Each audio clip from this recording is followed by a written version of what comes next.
to do before we say welcome neighbor. I want us to find out, why did you come for this session?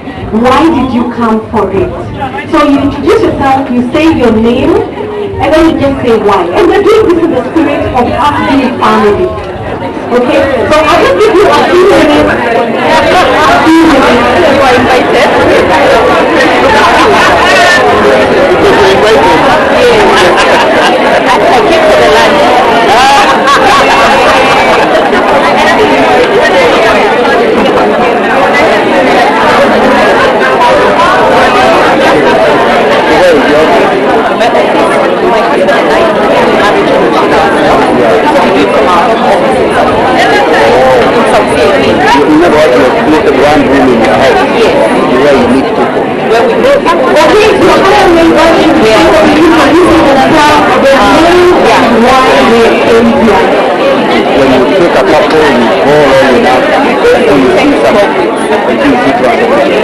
And then after the job in Olympics, what do they want someone?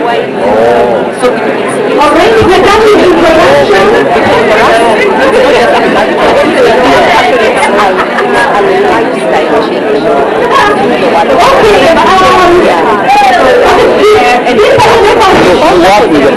Trying to come back, and what I want us to do is to kind of just transform from just a couple of people.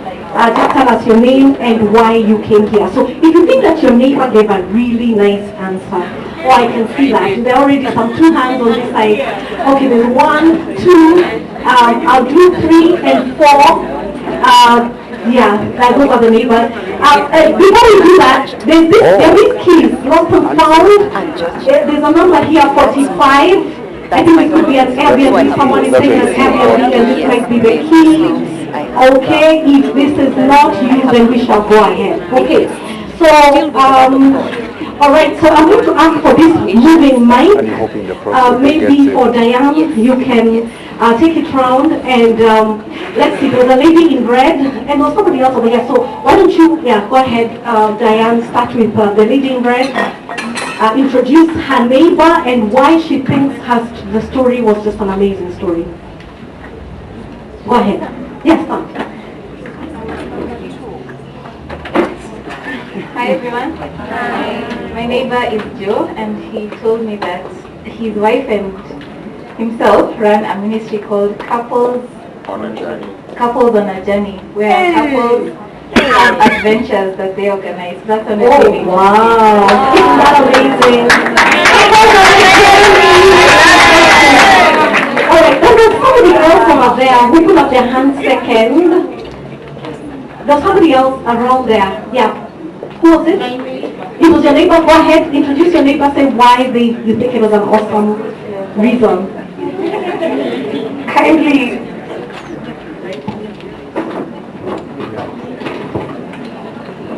Hello, my name is Marion, and I'd like my neighbor to kindly say it because she has wowed me. Oh, fantastic. Go ahead, neighbor. Your name and your reason for coming here. Praise God. Amen. My name is Tracy, Beatrice Virunji. I'm from Uganda, Worship Harvest. I work for Harvest International School. The reason why I came here because family is the foundation of church. That's right. And education is a method that we use to reach out to the community and the people for the sole purpose, the mission of God. Okay. Wow, fantastic. Understanding education as a mission.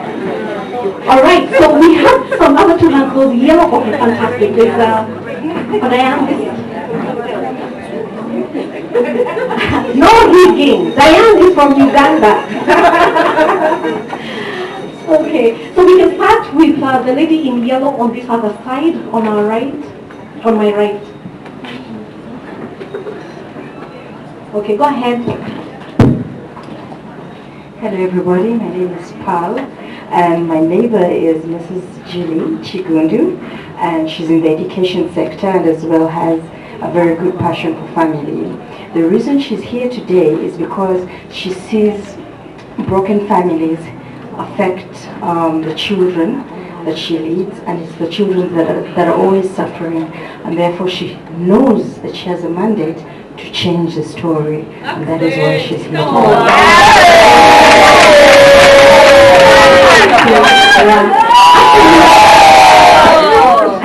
I actually feel so bad for children. I really feel, I think for me, I do marriage ministry for the sake of the children. Because I'm like, the children, it's no fault of their own that they're going through the issues that they're going through.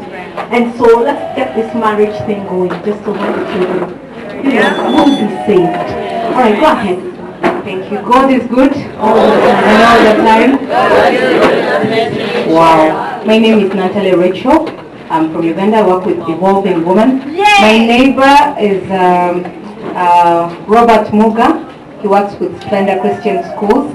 He has 3 so far, and he's here so he can get great insights in how to educate the children. Thank you. Oh, wow. Fantastic. So probably by just show of hands, how many are here because of education? Education, maybe you run an institution or something like that. Oh, fantastic, that's a good number. How many are here because you run maybe the children's church, or you're a pastor and, okay, you're a pastor and you're in the children's church, okay, fantastic. And then how many of us here run their own personal ministries, like couples in an own adventure or something like that? Ministry on a journey. Okay, let's just see those hands. Oh, come on, let's put them up next to me. Oh, fantastic. All right, so we have quite a number of educators and what was the other one I said? And that ministry. Okay, so great. So welcome everyone. So what we're going to do is that we're kind of going to be trying to digest the conversations that we have had this morning. That is top 1 and even top 2. And as you heard, one of the reasons why we are not going to introduce new material is because what does the Bible say? Let us not be merely hearers, but doers of the word. And so what we want to do today is to begin to get us thinking, how do we apply this word? One of the things that we say here at Mavuno, and probably maybe you say in some of your churches, is that God's revelation is based on your last obedience. So if you don't obey the last instruction, then your revelation ends right there. And if we do not want that revelation to end, with what we have had, we definitely need to obey. Amen? All right, so today we've got some 3 amazing practitioners in education. And I'm going to ask them to introduce themselves. Unfortunately, we don't have a stage, so I don't know how we're going to do at the back over there, but I'm sure they're going to raise their voices. They are all pastors and preachers, and they have good evangelistic voices.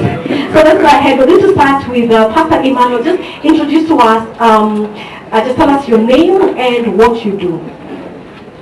Good afternoon, ladies and gentlemen. Good afternoon. Sorry. Good afternoon, ladies and gentlemen. Good afternoon. First of all, I'm so excited to see like 400 million people here, family. I think this is the coolest one. Fantastic. My name is Emmanuel Gashanja. What I do is I'm first a husband to 1 wife, 3 sons. And then after that, I serve God and I serve humanity as the founder of iVow, which is an organization that seeks to preserve the sanctity of marriage.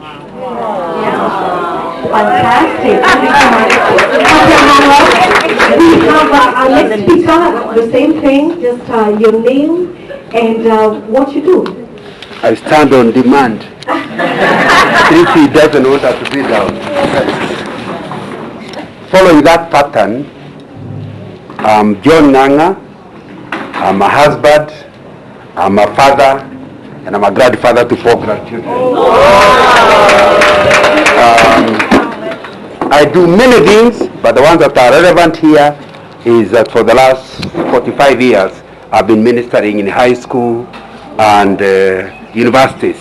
The first time I was invited to speak in a campus was in 1977, so just calculating, I've been speaking in campus for the last 45 years. So I deal with a lot of young people. And therefore I know the value of education. and my wife happens to be a lecturer here in Daystar. So I see the impact. When I compare my impact, I work for Shell until they told me I'm old. But when I compare my impact with my wife's impact, I realize if you really want to continue with what we were told this morning, begin a movement, the place to be is education. Maybe some of us need to resign so that next semester we are in a school. Now that's how important that thing is. So so I spend a lot of time with the students. But in addition to that, since you have gotten them from the university, it turns out when they get married or before they get married, I get involved. So I've been giving a lot of talks to young people about the transition. So I've written a book called Finding a Life Partner.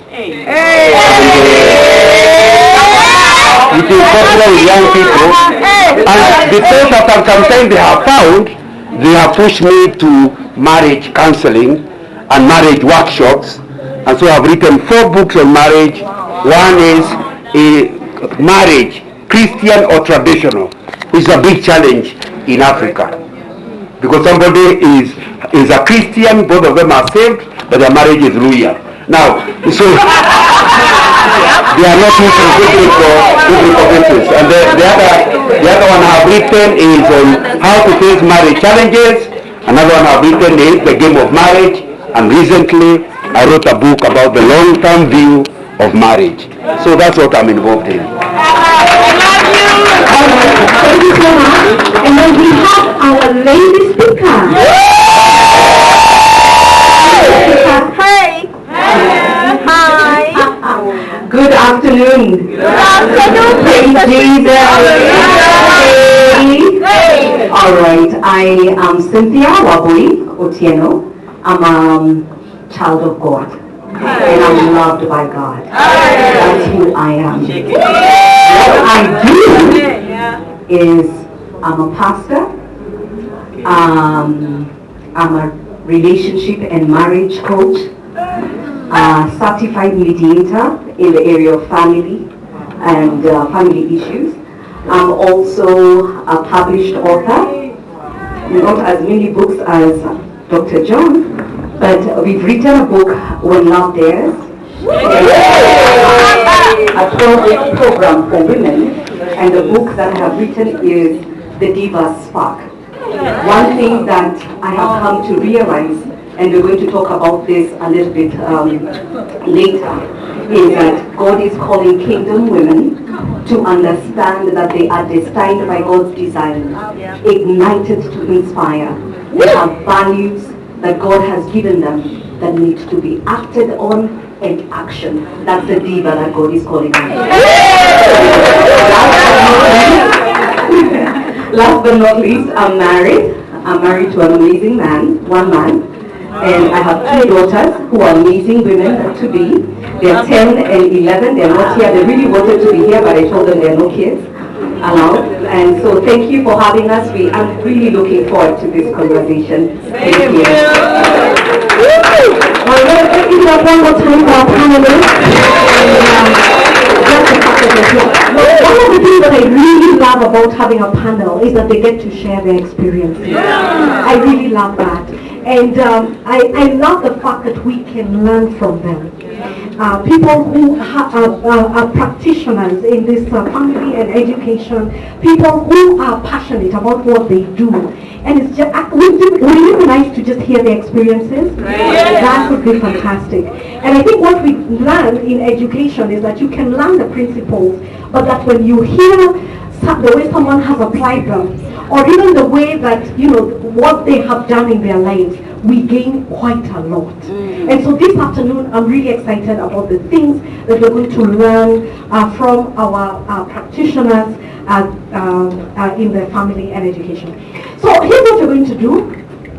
I kind of just want to give a little summary of the talks that we had today, just so we can remind ourselves. I'm imagining because we have had lunch, we're a little soft in the mind. And so I want us to just kind of remind ourselves of the things that we talked about. Okay, so, and we're going to do it together, okay?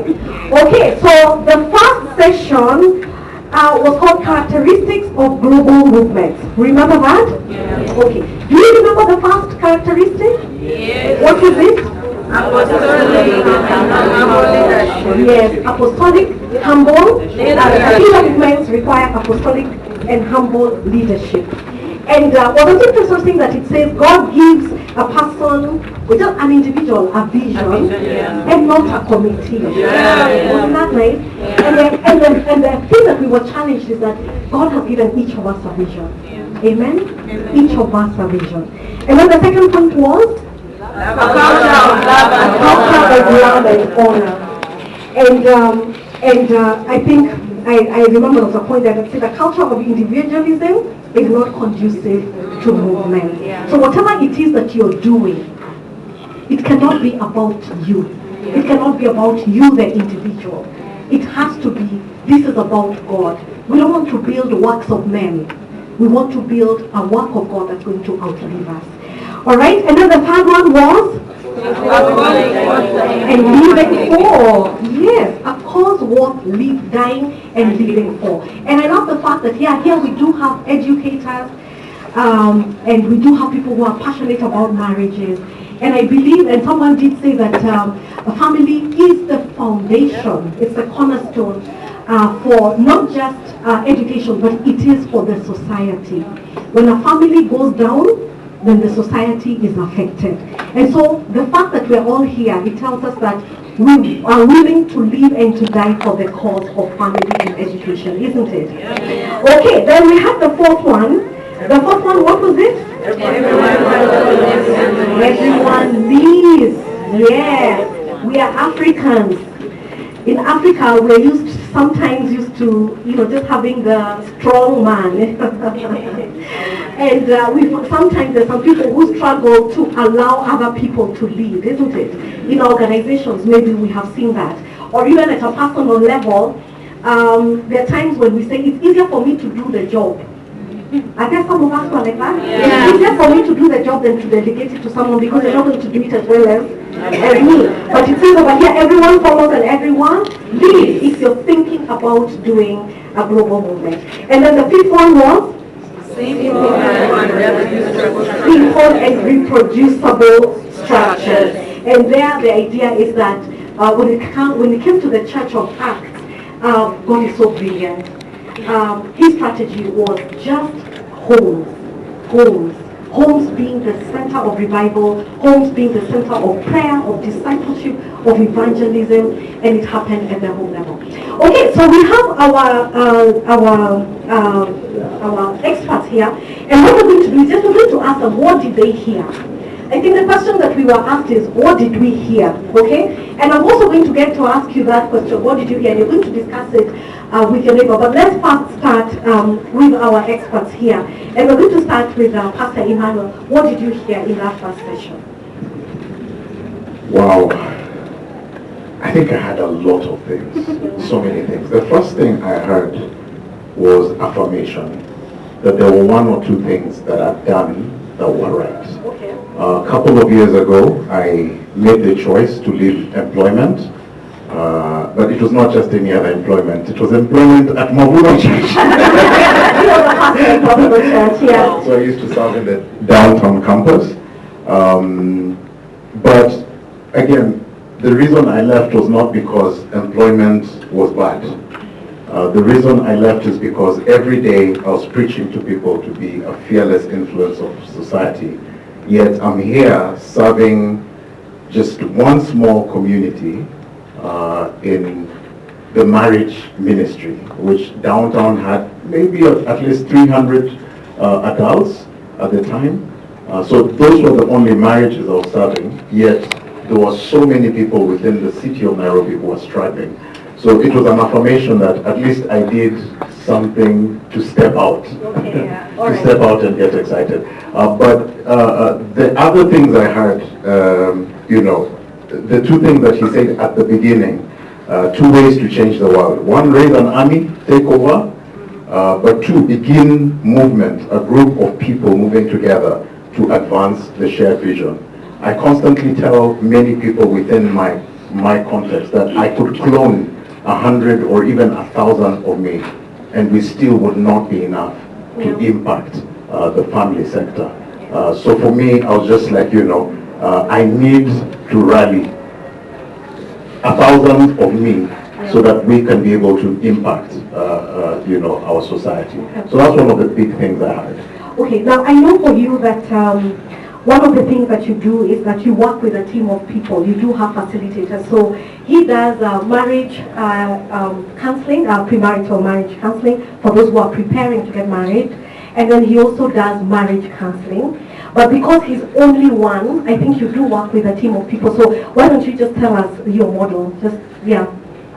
All right, so at iVow, I have managed to find people who are very passionate about the same thing that I do, which is impacting couples.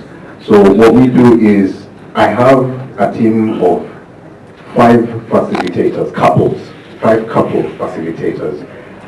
And what their job is I will pour into them, I will love on them, I will care for them. I will... Sorry, just a minute. We've been asked to stand because no one can see you at the back. So when you're speaking, just stand. Awesome, sorry about that. Okay, go ahead. All right. So I think I was saying that my job is to pour into them.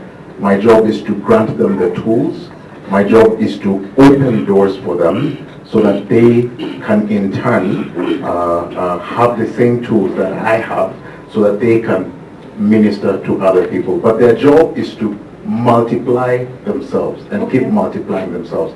So in this iVow, I do not have employees, I do not have necessarily followers. My job is to equip you to be able to be who God called you to be so that you can minister within, I guess, the family and education sector. Okay, that just sounds like everyone follows and everyone leads. Okay, so that is so fantastic. And I think what I like about iVow is that it's actually a business, isn't it? Yes, it is. It's actually a business. But even in that business, he is multiplying and he is equipping and he's empowering other people. He's building a team. And they're volunteers, isn't it? Yes, all of them. All of them are volunteers. Yes. And what that means, I guess, then is that it increases your capacity in the things that you do. It does. Okay. It does, like greatly. Okay. Right now, I only focus on my... Oh, sorry, son. Yeah. Thank you for the reminder. Right now, I try to focus only on my international clients.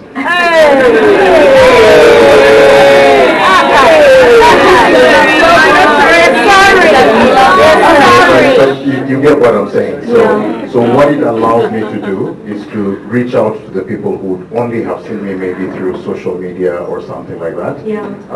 But now, within the context of Nairobi, there are many other people who are doing the same thing. So I don't have to be in 400 places at the same time. Yeah.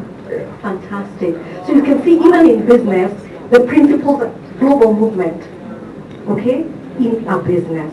And I think for you, I know you only have 5 facilitators, but I think you can expand that. But I can see you moving, into the region with your model. I mean, I'm hoping. That's what we're talking about, is global movement. Yes. So we're moving into Tanzania already. Oh, wow. Yes. Okay. Yes. So there's couples who have facilitated, or rather taken through some form of either counseling, premarital, postmarital.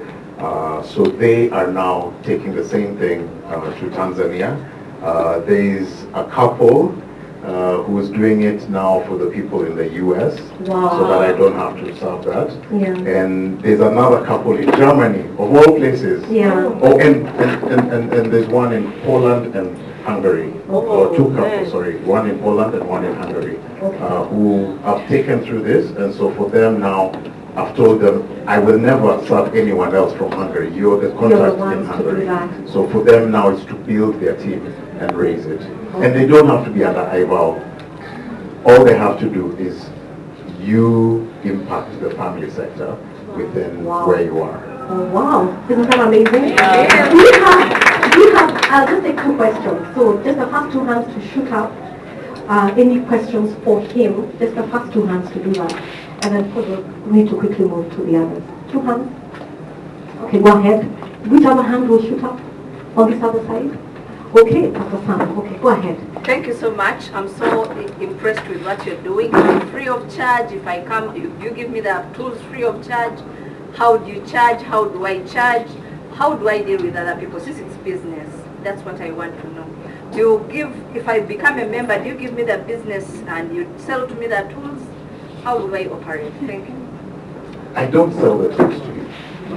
I empower you so that you can be able to do business or to do ministry to the family sector. Again, Pastor Carol mentioned this earlier, and I think somebody else said it, that family is the foundation of society. Yeah. The reason we are enjoying or lack thereof dysfunction within our society is because the family unit has broken. People are struggling, and we're experiencing so many things, from identity crisis to all the things that you see now. So for us to be able to restore that function within society, it's important to impact it. So I'm not making money from somebody who wants to learn and to redo this. For me, I will do it if somebody calls me to do a talk. That's where I will charge. Like, I'm hoping Mavuno Church has like a, 50,000.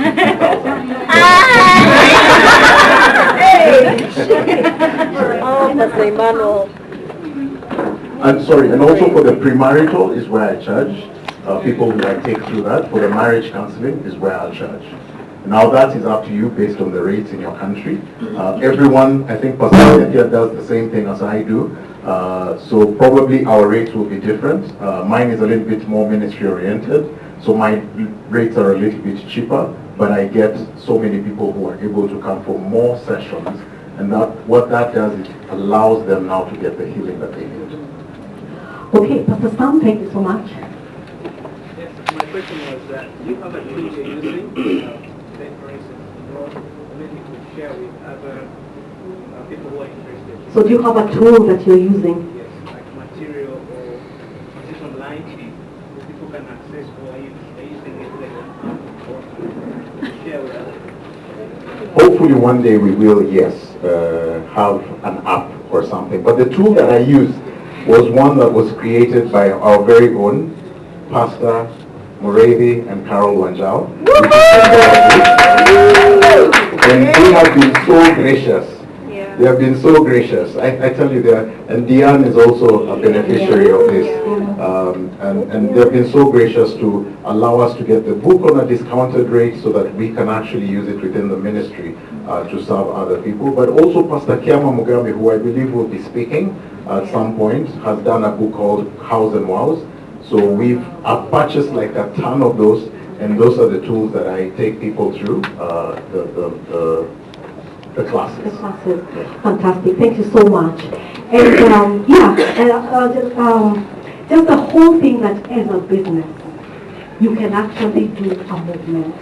And you can see that he has the beginnings of a movement, isn't it? Yes. As he goes international. Yes. And he seems to have a model that is reproducible. Okay? It's reproducible, and he has everyone following and everyone leading. Okay? So I'm hoping that we're getting our ideas with the things, for anyone here who's doing a ministry such as his, just to understand, how do I make my model reproducible? How do I even make it global? How do I make it into a movement? Because our theme for this fearless is from passion to movement. From passion to movement. Okay, so I'm going to skip Mr. Nana because he's very passionate about education, and I'm going to come back to him. But I'm going to talk to Pastor Cynthia, and I'm going to ask you, just from this talk, the first talk, just what you had from the first talk. Oh, everything has died. Mine is good. Yeah. All right. Go ahead. This is what I had, and I think on the first talk, one of the, I think when Pastor Muridi began the conversation, I dwelt the first couple of minutes listening to how the before How many of you listened intently to "This is how I began my movement conversation"? And that was very interesting for me because having been part of the organization, just like Pastor Emmanuel, I was here as a pastor, exited in around 2013. So I do understand when the movement had a different strategy. And so I was listening intently. And then now he explained how he had to make a bold step to interrogate his strategy. So what I heard, Pastor Carol and everyone, is that it is okay to interrogate your strategy. It's okay to say that I started here, this is where I thought I was going, but looking back, this is not where I want to go. And unapologetically re-strategize. That is one of the biggest takeouts for me today. Because when I stepped out, I started Lamid Network Trust. Lamid is a Hebrew word which means to work alongside, to coach, and to mentor.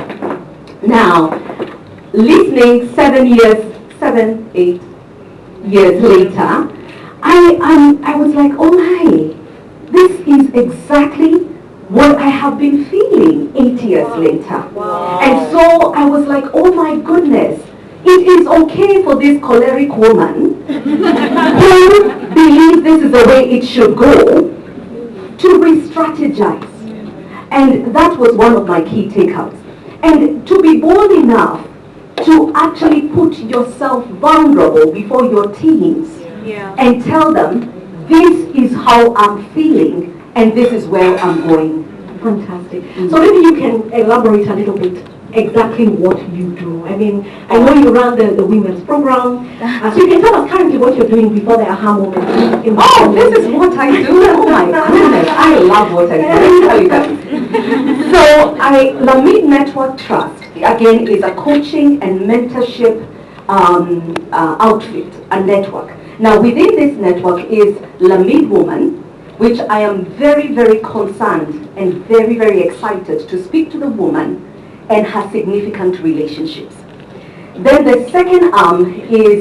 perhaps you can tell us why. Why? Yeah. I don't know, yeah, why? Not why. I mean, when you talk about significant relationships and women, I mean, why? What question are you answering? What problem are you trying to solve? This is a problem I'm solving. I have come across a lot of women who do not understand the Genesis chapter 1, chapter 2 conversation. And I totally feel that the minute we begin to tap into understanding why you were created for a purpose. Once we get there and answer that question, then what I do will make more sense. My purpose will be revealed. So that's why, because as a woman, I had to ask myself a lot of questions, especially when I was getting to 40. Is there anyone close to 40? Okay. Oh, yeah. You're here? Yeah. When you're getting to 40, you start to be, and some are saying, yeah, we are over there, yes.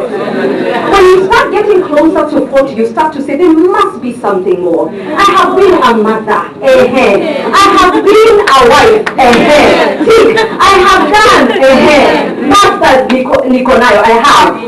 But there must be something more. And I think when I reached that point, I had to ask myself, God, I have done everything that I could possibly do. But there must be something more that you put me here on earth. And that's a question that I want every woman here to answer for themselves. So now this is what I do with a woman, is that I have one-on-one coaching sessions that help them understand who they are in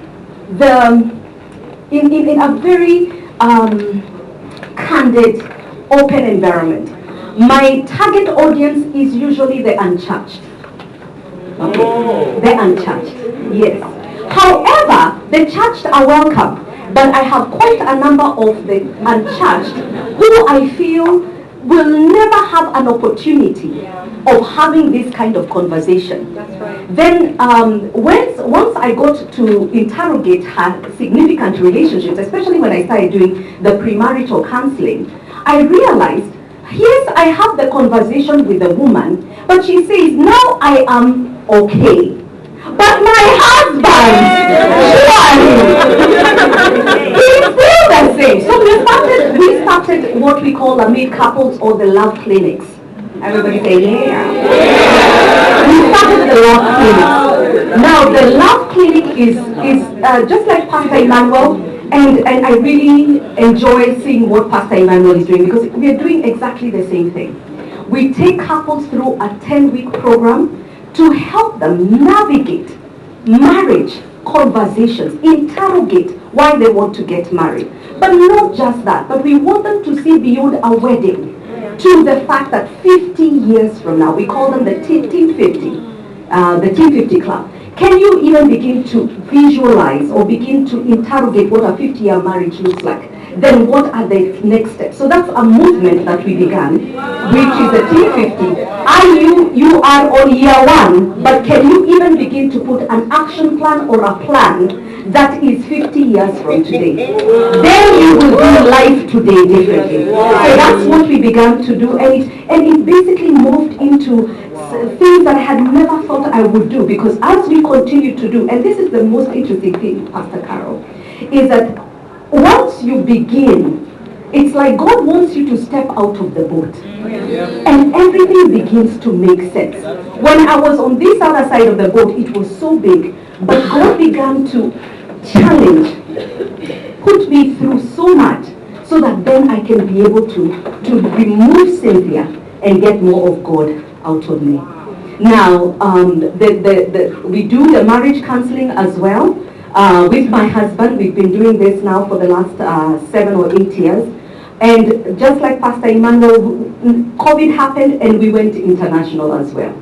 We started movements with couples outside of the country, both the Diva Spark, and Diva Spark is a women's program, and the couples program. Okay.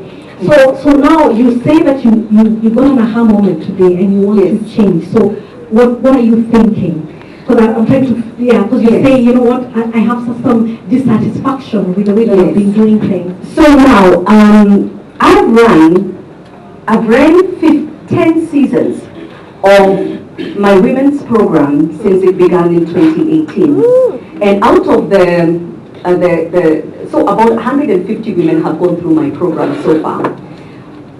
Then was birthed the Divas Dream Network, which is an alumni of those women. So out of it now came out, there's a movement of women around town, and out of it came out leaders. And those leaders, this is where the strategy has come in. The time that I'm spending with them once a month, is it impactful? The 4 P's that we talked about. Are we praying strategically? Are we discipling them? Are they understand? It's not just enough to do a 12-week program and tell them, oh, kumbaya, bye. What else can you do with these women that is part of the continuity? So we are very intentional. I'm very intentional now to not just discipling them, but also helping them multiply into different networks of the Divas Dream Network. That's what is my take-up. Oh, that's your take-up from today's session? Yes. Okay, fantastic. Is that amazing? Alright, so I will take 2 questions for her. Just some 2 quick questions. Okay, there's a lady at the front, the other one, or maybe this other side. Alright, sorry, let's balance. So let's balance, so you'll get to go. Alright, so go ahead and ask your questions. My name is Susan. Hi, everybody. Turn to face people and project your voice. Thank you so much for what you're doing. When you talked about the couples program, The love clinic. yes, because I came for family, I wanted to just hear something like that because I want to do something like that. But when I got this in my heart, I was like, where do I start? Yeah, like what books do I read? What courses do I study to be able to impact couples?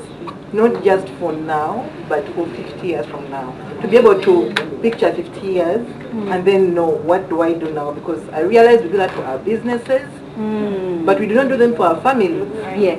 So I wanted to, I got a passion to do that. Yeah. But then I don't know where to start. So maybe you can just... All right, so thank you for that question. Maybe I can ask, I can have someone over here who has the same passion as, just tell me your name? Susan has, of, you're asking yourself, or you're sensing that God is saying, I want to do a ministry among couples, but I don't know where to start. Is there anybody else who has that question? Oh, fantastic. Yeah, God is really, I think God's heart is really for family. And so maybe Pastor Cynthia, you can just tell us how you started. And wow. I would say Susan and the other ladies, I see, there are no men who want to do mentoring. Please raise your hand if you're a man and want to do this. Or you're currently doing it. Oh, excellent. Yeah. Excellent, thank you. I would tell you, start from where you are. Start from where you are. I find it very interesting is that sometimes we will put for ourselves obstacles. No, I am not trained. Oh, I don't have a master's degree in this. Oh, I don't. But you're passionate about it. You can actually start with, like you had, I've used the Noah book. And I've facilitated almost 1,000 couples through that Noah book. And let me tell you, I can do it in my sleep. Why? Because I learned it and I went through it. I went through Noah myself. So I know it works. You understand? First, do the class for yourself. Then teach others. Call your neighborhood, your estate, and tell them, I'm actually taking people through a class. Let me tell you something. This is how I started. You'll be very, very surprised. I started with like the women's program. I took all the lady pastors who are pastoral trainees through a class. Through, Dr. Miles Monroe's Understanding the Power and Purpose of Woman. It wasn't even my book. Yes. But I told all the ladies, can we do this as a study for 10 weeks? God was so amazing. And these pastors, all in Mabuno, lady pastors, I was passionate about women. I was passionate about transformation. I was passionate about, start from there. And then as you grow, you will realize, am I great with conflict or am I better as a counselor? Yeah. Then you can then enroll for courses that you could actually do, but start where you are. There are a lot of great books. I would tell Africans, and for my Caucasian friends, I mean, there's nothing wrong with what I'm going to say. I tell Africans, please try and use the African material, because the context is very relevant to an African context. There's no, I mean, I've read all the other books out there, and they are wonderful as reference material. But the materials that have been created for the African context is so relevant, because when you look at the stories, when we talk about in-laws, it's so relevant. Our context. You understand? When I'm in a cross-cultural marriage, you understand? So when we're talking about in-laws, I can tell you about the food, about the stories. And when those stories are being told from an African context, we are able to understand. When we're talking about money and roads, can I hear something? You know, it is relevant to the African. You understand? So as much as possible, get material that is relevant to your African context. It doesn't mean you will not have references from other books, which is very important because there are great authors out there, but try as much as possible get the manuals from here. All right? Okay, thank you. We got one more question. Please stand up. Say your name. Go ahead. And then ask your question. Good evening. Can you hear me? Yes.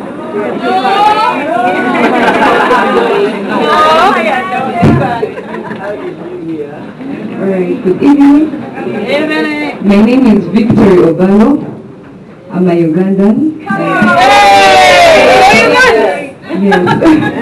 So my question is, thank you so much.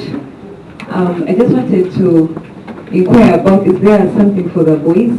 Because I'm hearing the girls. That's right. Awesome. Is there something for the boys? Yes. I actually came with some books. My husband is doing a boys program called The Rewired Man. Come on now. Again, this is how movements are formed. Out of a need.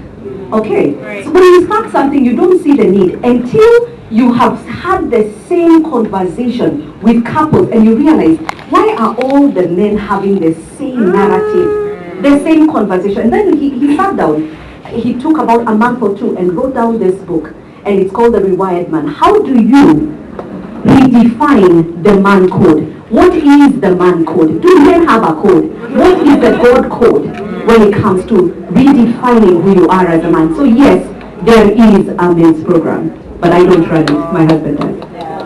Okay, thank you. And for your sake, there's Pastor Sam over there, you just don't mind standing. He does Boys to Men.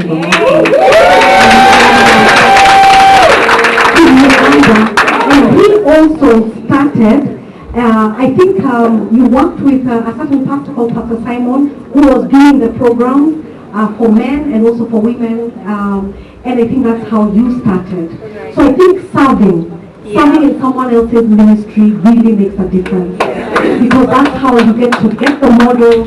First of all, you yourself are transformed, you get the model, and then you're able to stand. There's nothing like self-made person.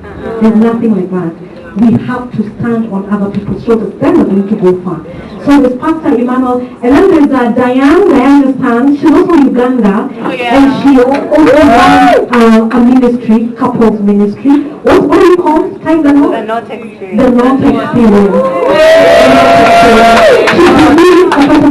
And you started off by volunteering and serving in the Noah ministry in Mavuno, Kampala. And doing a fantastic job. We've taken couples through, and you do the 12, like you were saying, you do the 12 weeks, and then after a while you fall back.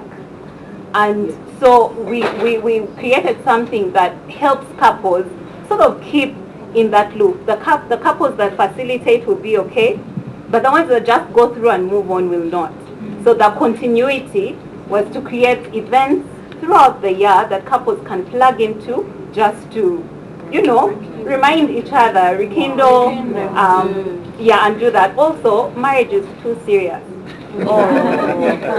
So to create some really fun experiences, it's something to walk into people's houses and see a photo that they've taken at one of the events. As in, besides your wedding picture, you've never gone for any other. Photo here. So I think what we're seeing is God is at work. God is at work. He's raising people to do programs, and as they're doing the programs, they're realizing they actually need to do a movement which supports the alumni. And so God is at work. Do you have a question? Yes. I hope you can hear me. I'm called Pamela. I'm from Uganda as well. I run an organization called Evolving Woman. We actually borrowed EZA from Transformations, and that's what we're using in Uganda. It's a 10-week self-discovery journey for women. And one of the things that we are learning today, so that's just to reiterate the fact that we're using someone else's tool to be able to duplicate the same experience. But one of the things that's a turning point for me while I'm here is also just learning from her that, we have this vibrant alumni group of 264 women, and 38 are currently going through that experience. I actually came with my admin team. So we have an alumni group. It's a WhatsApp group, but we're just wondering, how do we engage them after the 12 weeks? And I'm really looking forward to having a chat with you. Yes. Okay. So just for that, I'm so sorry, we'll have to kind of wrap up this session because I want us to move into education, which is also a very big thing. But what I'm going to ask you is, with your neighbor, the original neighbor you talked with? Okay, the characteristics of a movement, why don't you discuss your takeout from these characteristics of a movement in the things that you're doing right now? I'll just give you like some 3 minutes, so 1.5 minutes per neighbor.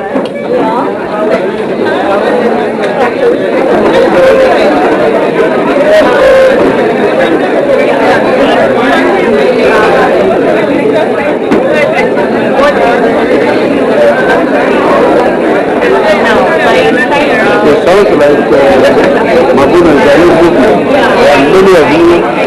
are here originally? Yes. Were you here or in South Sea? I was here.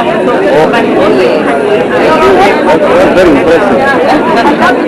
Some people go out to plant churches, others go to plant ministry. Imagine that's what's happening. Yes.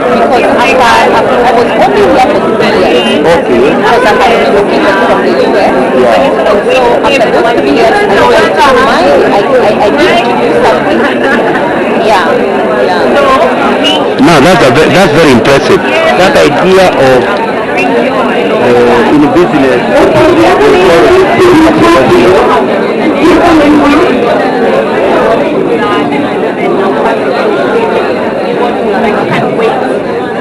In business, they are creating centers where you can start your business with the coaching around. Yes, that was my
from you guys on just your own application. So I'm going to ask for some just about 3 minutes to quickly put up. Okay, there's one there. I need some at the back. Yeah. I need some at the back. Any hands in the back? And I need some men. Yeah. In the back. On the other side, fantastic. And then I just need one more from the middle. From the middle. Okay, fantastic. So we have, I don't know, we have the middle and we have the back. So my sound person is not here. So maybe Dan, you can take the microphone. So your own application.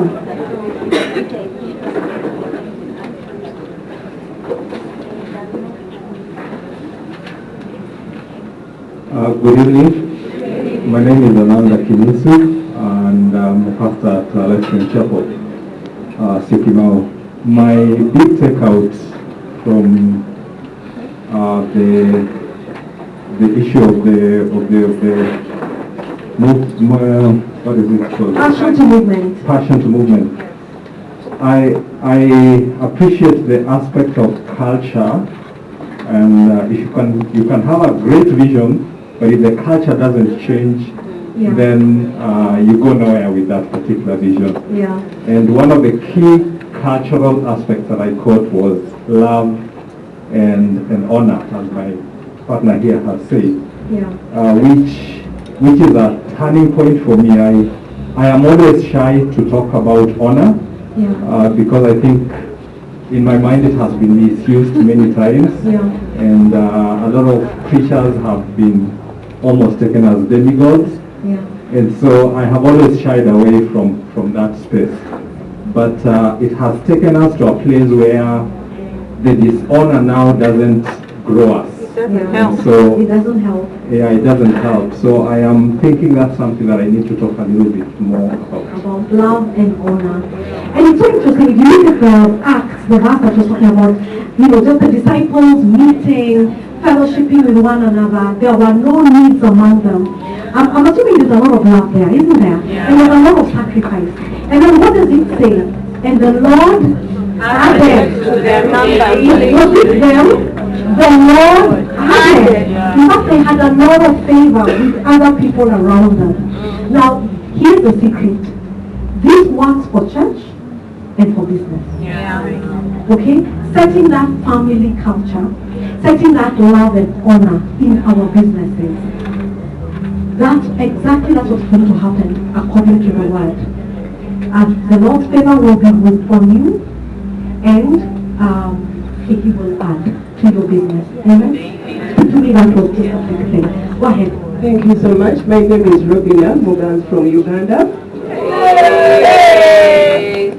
And I work with an organization called Set Her Free. So setting a girl child free. We've been focusing on only girls, but I'm thinking we are not getting to the roots. If we only focus on girls, minus the women. So I'm living here with a movement for women, all women in Nigeria, knowing that we can have safe spaces for women where they come and talk about their own issues as women, cry together and laugh together. So fantastic. A movement has been born. And then we have a little person here. There's a little. Yeah, okay. Good afternoon. My name is Carol. I'm from Kenya. Okay.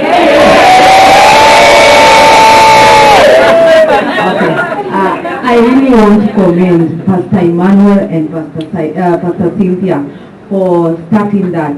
My takeout is last start. I think we all, I included, have so many ideas. I'm in a space where everyone keeps telling me, when I talk to you, you listen, you hear. I want to talk to, I'm a teacher, so keep hearing, I want to talk to Madam Wandia. Madam Wandia will hear, in school I'm not called Carol. So that's my middle name. But I have never really, I know God has given me that gift, but just starting is the problem. Thank you. Thank you. And I think there was a prophetic word that was said today, which is movements are starting. And we are seeing that. And we give God the glory. Amen? Okay, so we need to kind of move along. And I'm really excited, just to introduce or just to hear and listen to our next expert. They're experts, aren't they? We are learning a lot from them. And this is Mr. John Nana, who I think passionate about education. So all the educators. And so Mr. Nana, you can just begin by telling us what you had. Now it doesn't matter if it was the first session or the second session. I think now we are all mixed up. So you tell us which one you had. 4 things. Okay, please put your Number 1. mic close to you. Yes. If you're working. Number 1, I heard that family is the basis for movement. If you do not begin whatever you are setting to do families like they did in the New Testament, in the book of Acts, your thing will not go far. So it means that for all of us, we have to find a way of getting this message to the family. It means that we have to go to parents and tell them to put in the child the vision of a missionary. I like reading biographies, and one of the things I noticed is that many of them, whether it is Hudson Taylor, whoever you pick, it is a missionary who came from somewhere, gave a report in the church, and the small boy of 9 years felt, that's what I will, and that's what has gone wrong. We are not talking to our children. By the way, my God has given me such a voice.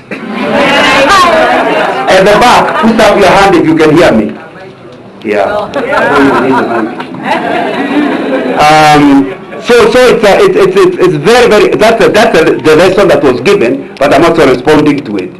It will mean that we need to start a movement when you meet the women, when your husband meets the boys and the men, to go back to the center of development is the family. That we need to find a way of creating a syllabus for a father and a mother to know how they can help the child to become a missionary. So that as a small child, he starts thinking. And I was telling people when I got saved in 1960s, and my parents were not saved.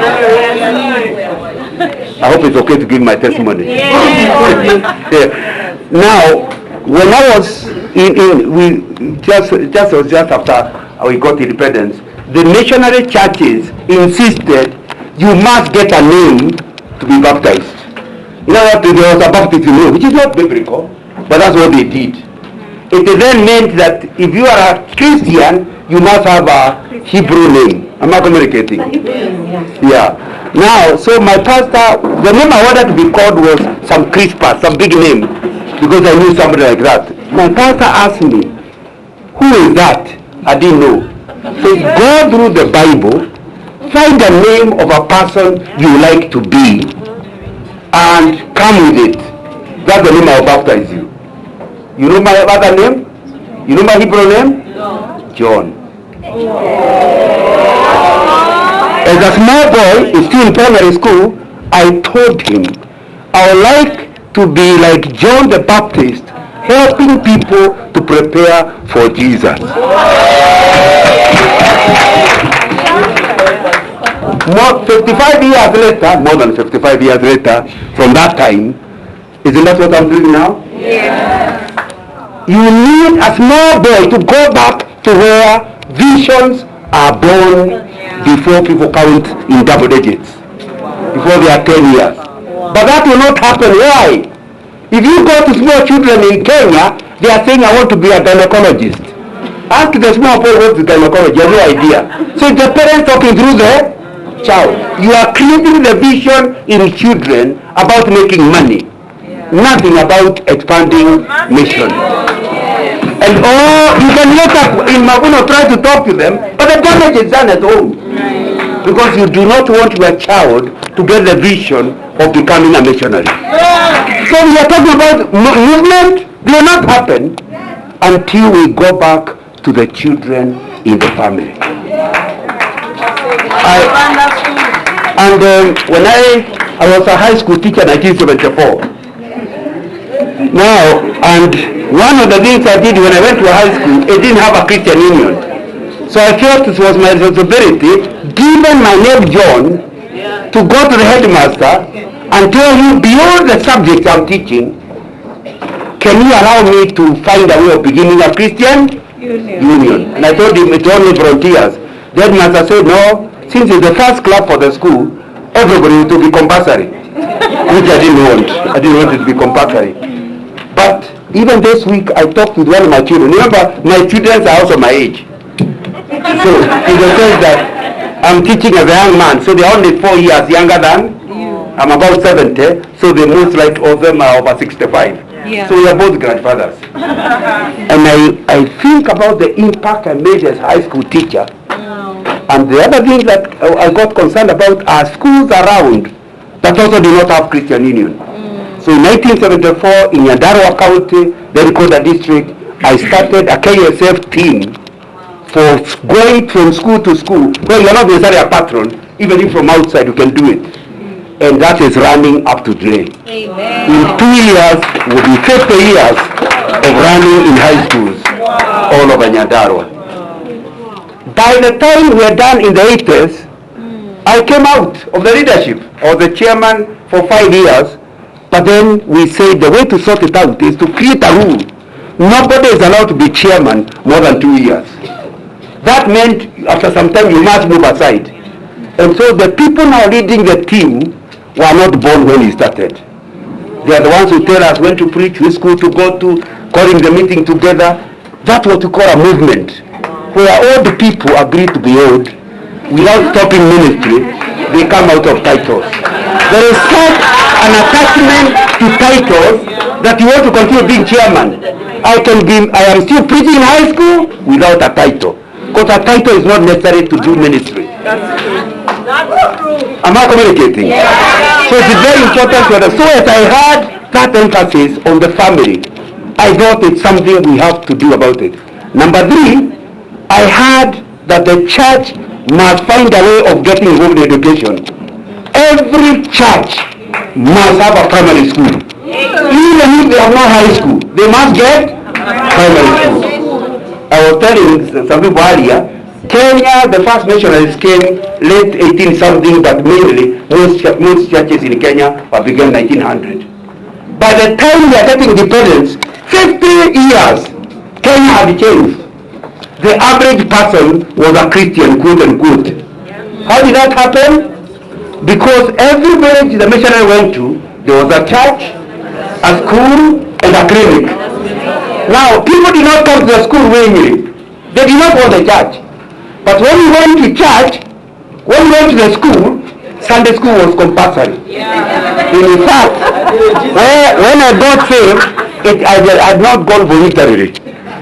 It's because every Monday, the first exercise was headmaster to beat. Physically, we used to be beaten.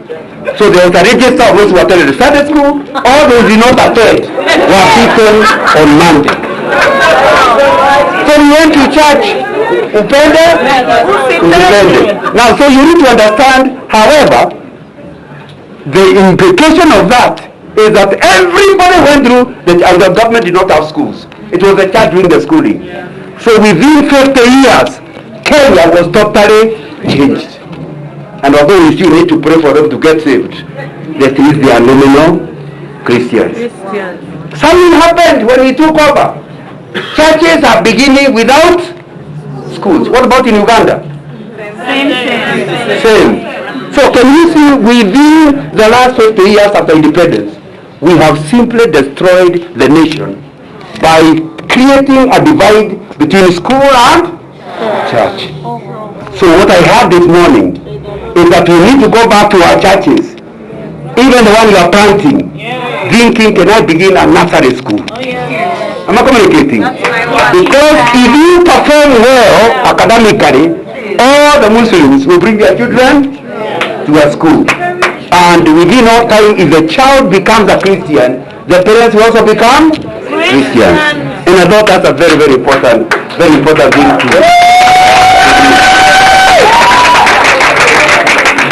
The other thing I heard is that if we really want to sustain that, movement, the 4 P's are critical. And so I'm asking myself, in family education, what do we mean? It means you have to teach your children prayer. It means the primary school must have prayers. If you begin a school, there must be a week of prayer and fasting for small primary school children. They learn early how to connect with God. It also means that you must teach small children to evangelize one another. I happen to be a Gideon, and for the last something years, almost 40 years, I've been distributing Bibles in school. But I've never penetrated the way my daughter, when she was in class 2, standard 2, we don't call it in Kenya, P2 in Uganda. Now, she came home and said, Papa, I want you to give me another Gideon Bible. I said, what happened to the other one? I gave it to a Asian. Because she went to school. Remember, she was like a small girl.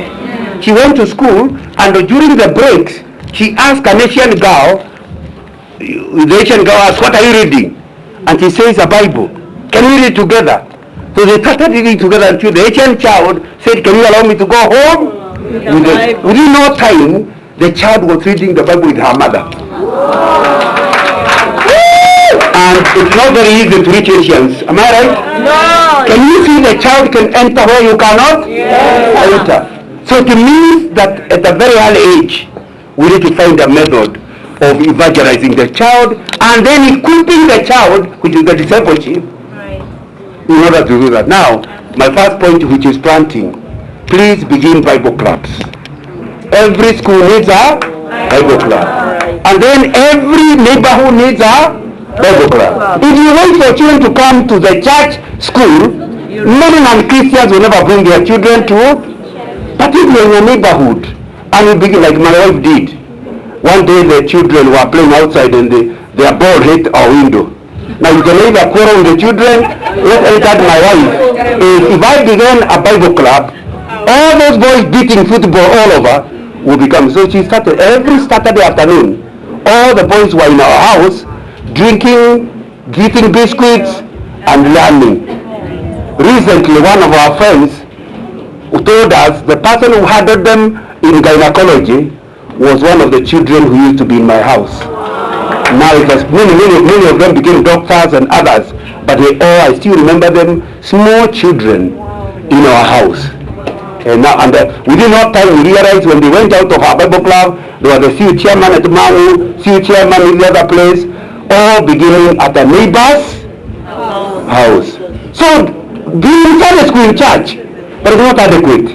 You need to go to your neighborhoods and begin Bible clubs. Why is it important in your neighborhood? Because your neighbors know you. So they can allow their children in your house. It will cost you the things children like, but they hear God's word. Thank you very much.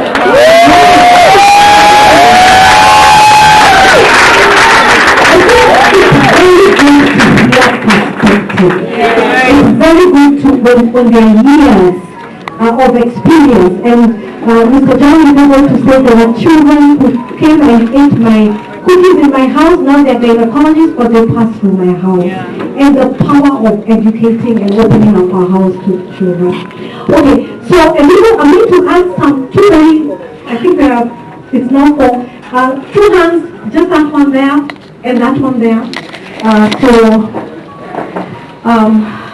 Then take this one.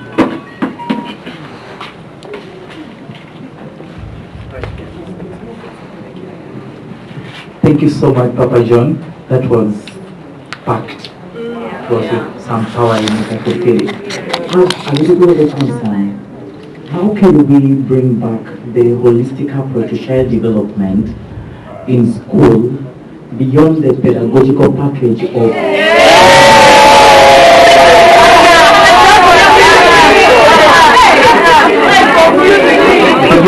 the pedagogical understanding of concepts in classroom, which facilitates passing those examinations and nothing more beyond that. Because we hit that particular eon in time when parents in every community have got this understanding of school that is tailored by passing examinations and the grades that they have, which is completely far away from discipleship.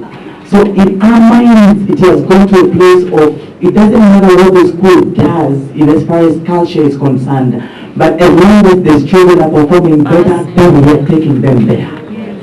What do we need to do as a church to come up and restore back the holistic approach to child development? I'm suggesting greetings. Are you listening to listen? Number one, church schools must stop using exams as the only measure of how they are performing. If you call it a church school, tell me the key performance indicators will include how many children got saved, how many have baptized. It's not enough, children get saved and be saved. Now, so we are after, are they continuing in the Lord? That's one measure. The second measure, how many children are improving? In other words, stop children competing with one another. Let them compete with themselves. We must kill. I had a Christian headmaster in high school. He told the parents, my parents, everybody's parents, in 1968, that you will no longer be giving possessions in school. So from high school, I do not know what number I was in class. He told the parents, he'll begin a report form with the first column, the marks you got for the test at the end of the term, second column, continuous assessment, third column, improvement column. And the parents were told, ignore the first two. Because if a child is going down, you have no idea how far down they can go. If they are going up, congratulate them. In other words, if a child was getting E and now has a D, throw a party. Don't wait until they get an A. Because what you want to encourage is not a D. And when I got 3 children, and when I was now myself dealing with them, I refused to give marks for becoming number 1. We used to sit down with them since their school will not do it. And we calculate with them. Last terms, this term, have we improved? I'm not communicating. Yes. It meant everybody could get the prize. Because all you need is to improve. So even if you are a D child, you still have a prize for getting C. My argument was that some children, they are gifted academically. So the lazy child who is doing nothing gets a B. The hard-working one gets a C. Then you give a prize to a lazy person. You are teaching them how to continue being lazy. Number 2, remember the reason why they get so high is God gifted them their brain. So when you are going to reward, give the prize to God. Because the only reason they are number 1 is because God made them like that. So they do not deserve a prize for getting an A after being lazy. What you want to encourage a child is working hard. And if that's what you want to reward, that's what they work at. So that's my second point. Change how you parent. That means your school may not be the best in the district, but if the people are getting saved and continuing in the Lord, the headmaster will get a bonus. Number 3, which is very, very important, the teacher must be retrained. If you went to Makerere University to learn, by the way, I studied in Makerere. In our time it was University of East Africa. So when we finish A-level, you could go to Dar es Salaam, Nairobi, or Makerere. I went to Nairobi, she went to Makerere. That's a story for another day. But we're just looking at this child whom we are talking about, and you have had a good picture of how they are performing. You know they are actually improving. But the third one is, if you go to Makerere, you are trained. Did you call it pedagogue or wrong? Whatever you call it. That's what you are taught.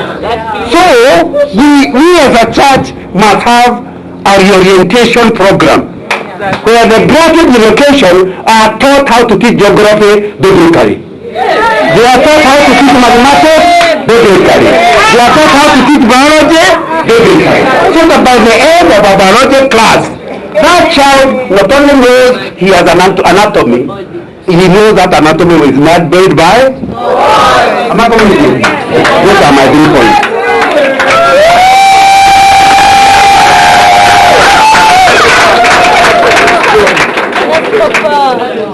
One more question. Hello, hi everyone. My name is Becky. I come from Uganda. From Washibales Bugoloni. Mine is not okay. Question and also something that I feel hasn't been addressed. So you groomed a child, young Christian child. You push them out in the world. We are addressing families. Where we are addressing the single child. Like me, I grew up as a Christian, and everything was like a good foundation. And then you meet friends, you meet the world, you meet everything, and then everything starts to change. Like a family is not formed by 2 people, they start as one. And who is mentoring us, the single people? And what I am picking from here, we have something in Worship Harvest called the Singles Place.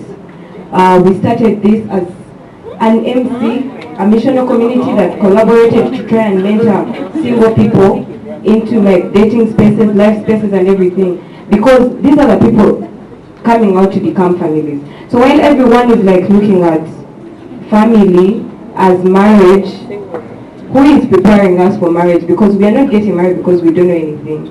Or we are there because we are struggling and failing at it, and then you're teaching us after. Or we are just making all the wrong things before we get there, and now you're trying to in Maryland there's like a saying, when you try to like straighten a broken plant, you just break it. Yes, that's one. So if you're like trying to straighten someone that was already bent, you either break them or hurt them through the whole process. Yeah. So I feel like what I want everyone also to like think about, at least even the single people need to be included.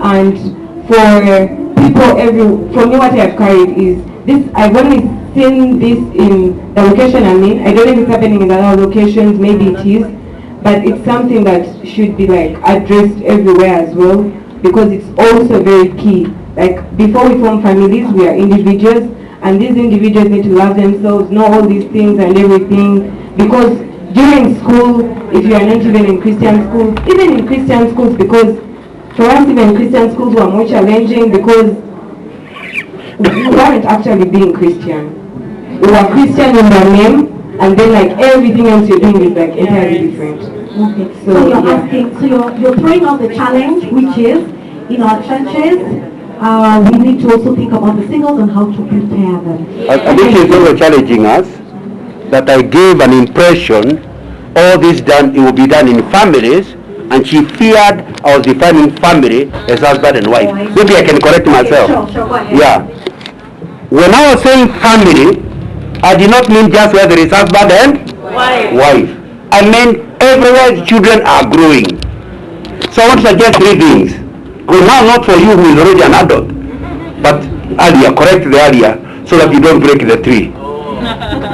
Number one, single people who have children must know that they are bringing up those children to fit into society. Yeah. There is something that is happening around, and if you are single, you'll forgive me, but there is a big movement that's making it look like you are wrong if you are married. In other words, I have a child, I'm not bothered by a man. You know, men are bothers. So I can be okay without a man. Without a man. Oh, I can see you have done well, and I have no wife. Now we need as a church to fight that. And it's a very complicated thing because single parents must be accepted. Jesus accepts them, the church must accept them. Having said that, at exactly the same time, they must be told their family is not the ideal family. And therefore tell their children from very early, this is the way I'm bringing you up, do not copy me on this. Unfortunately, you have to be very safe to agree to admit to your child that the way the family is what God's intention was, where there is a man and a woman. The trouble is many single parents, including Christian ones, are making their children think it's normal, in fact not just normal, better. It's cool. It's cool to use the young people's language. So that's the first thing we must handle, and the church has to get involved.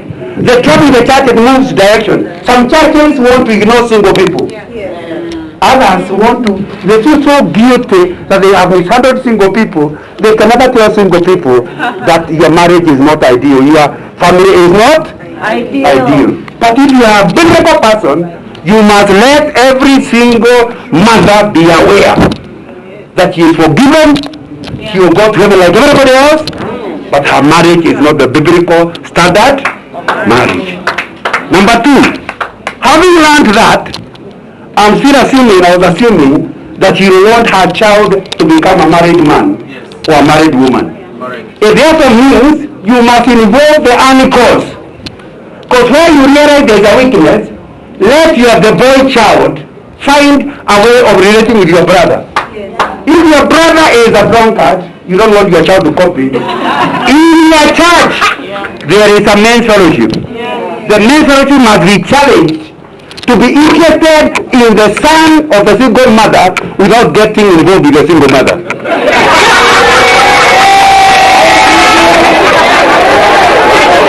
Because many men don't mind getting involved with a child in the name of getting the mother, and it's unbiblical. So we find the pastors must structure, and the men's group must structure.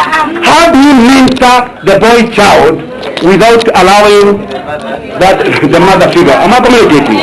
If you don't, there will be trouble. Because that boy will grow not knowing what it is to be a husband. Am I communicating? So it's important. My third point, still trying to answer my sister, is that if you start a single fellowship, whatever, please have discussions on marriage.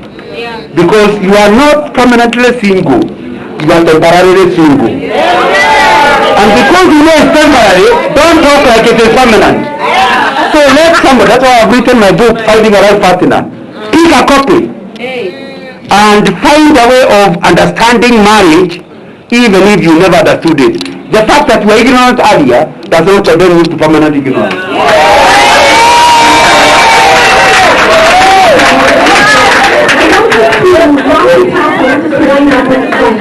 I think just to add to what he said is, for your sake, at iVow, we've started a program called Before You Leave, and this is strictly for singles. And the reason is because we've realized that a lot of people are growing up in broken homes.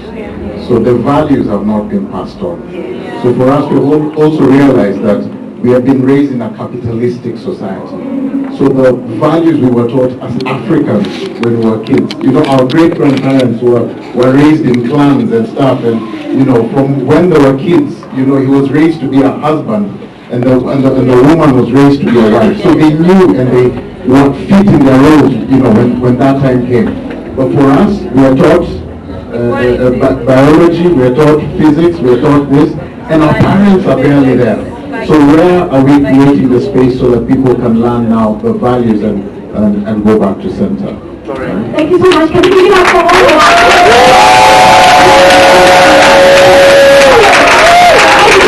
I know there are some questions that are still lingering, but they are available tomorrow. Tomorrow we are here and we'll still continue with this conversation. Yeah, we are here. So let's see you guys tomorrow. If you know other people who need to be part of this, please invite them. Otherwise, have a great evening. And I'm going to ask Pastor Emmanuel to just send us off with a blessing. All right, let's pray. Father in heaven, we thank you so much for this time that you've given us. We thank you, Lord, for your word. We thank you, Lord, for your wisdom that you have imparted in us, oh God. Father, I pray that each one of us will become doers of this word. That, Father, this will not be just